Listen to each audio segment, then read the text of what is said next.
Praise the Lord friends.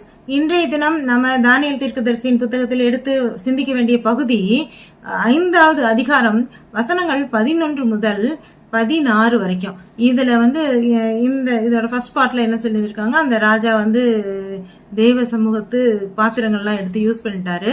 அதை use பண்ணி அந்நிய தேவர்களை வேற துதிச்சிட்டாரு. அதுக்கு அடுத்து ஒரு கையிருப்பு ஒரு எழுத்து எழுதிருச்சு. அதை பார்த்து அவர் ரொம்ப பயந்துட்டாரு. மற்ற ஊர்ல உள்ள எல்லா ஞானிகளையும் கூப்பிட்டு அதை டிரைவ் பண்ண சொல்லியிருக்காங்க. அதை கண்டுபிடிக்க சொன்னா யாருக்கும் கண்டுபிடிக்க முடியல. அப்போதான் அவர் உடனே ராஜாவுக்கு ரொம்ப வெக்ஸ் ஆயிட்டாரு. அவர் முகம் ரொம்ப வாடி போயிடுச்சு. அது ராணிக்கு சொல்லப்பட்டது. ராஜாத்தி பாக்குறாங்க. வேகமா அரண்மனைக்கு அந்த பொது நிகழ்ச்சி நடக்கிற இடத்துக்கே வந்துருச்சு. குயின் சொல்றாங்க, நீங்க ஏன் இப்படி கவலைப்படுறீங்க, இதெல்லாம் ஒன்றும் பெரிய விஷயம் இல்லை. நீங்க உங்க அப்பா காலத்துல ஒரு யூதர் ஒருத்தர் இருந்தார். யூதர்கள் பாபிலோன்ல இது பண்ணி அரெஸ்ட் பண்ணி கூட்டிட்டு வந்த யூதர்கள் ஒருத்தர் இருந்தாரு. அவர் அவருடைய உண்மையான பேரு தானியேல். அவர் பெல்தேஷார் அப்படின்னு சொல்லிட்டு இங்க சொல்லப்பட்டு இங்க இருந்தாலும் அவருடைய உங்க அப்பாவோட கனவுகள்லாம் இவர் தான் விளக்கம் சொல்லி அவருக்கு உங்களுடைய இந்த விளக்கம் சொல்ற ஞானிகள் அவங்களுக்கே ஒரு அதிபதியா நம்ம அரண்மனையில இருந்தாரு. அவரை கூப்பிடுங்க.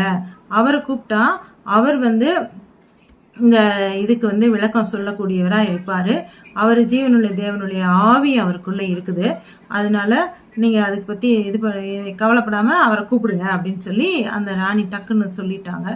சொன்ன உடனே இவரு ராஜா இதுக்கு சொல்யூஷன் என்ன, அது என்னமோ சொல்லுவாங்களே, எத்த தின்னா பித்தம் தெளியும்னு, அந்த மாதிரி என்ன செய்யலாம் அப்படின்றத குழப்பத்துல இருந்த போது அந்த அம்மா கிளியரா சொல்லிடுச்சு. சொன்ன உடனே சரி தானியலை கூப்பிடுங்க அப்படின்னு சொல்லிட்டாரு. சொன்ன உடனே தானியல் அரண்மனைக்கு வரவழைக்கப்பட்டிருக்காரு. அவர்கிட்ட சொல்றாரு, நீ இதுல இருந்து பாபிலோன்ல இருந்து சிறைபிடித்து வரப்பட்ட இவன் தானே, இது யூதர்கள்ல ஒருத்தன் தானே, நீ எங்க அப்பாவுக்கு காலத்திலேயே நிறைய கனவுகளுக்கெல்லாம் விளக்கம் சொன்னியாமே, நீ இப்போ என்னுடைய கனவு என்னுடைய எனக்கு வெளிப்படுத்தப்பட்ட இந்த கையிருப்புல வெளிப்படுத்தப்பட்ட எழுத்துக்களை எனக்கு விளக்கம் சொன்னேன்னா உனக்கு என்னெல்லாம் கிடைக்கும், ரத்தாம்பரம், அப்புறம் பொண்ணு ஆபரணங்கள், அதுக்கப்புறம் அரசவையில 3வது இடம், ராஜாவுக்கு அடுத்து 3வது பகுதி உனக்கு கிடைக்கும். இது எல்லாமே நான் தருவேன். ஆனா நீ எனக்கு விளக்கம் சொல்லுவியா, சொல்லு அப்படின்னு சொல்லிட்டு தானியேலை பார்த்து ராஜா கேட்கிறாரு. அதாங்க என்னுடைய போர்ஷன்.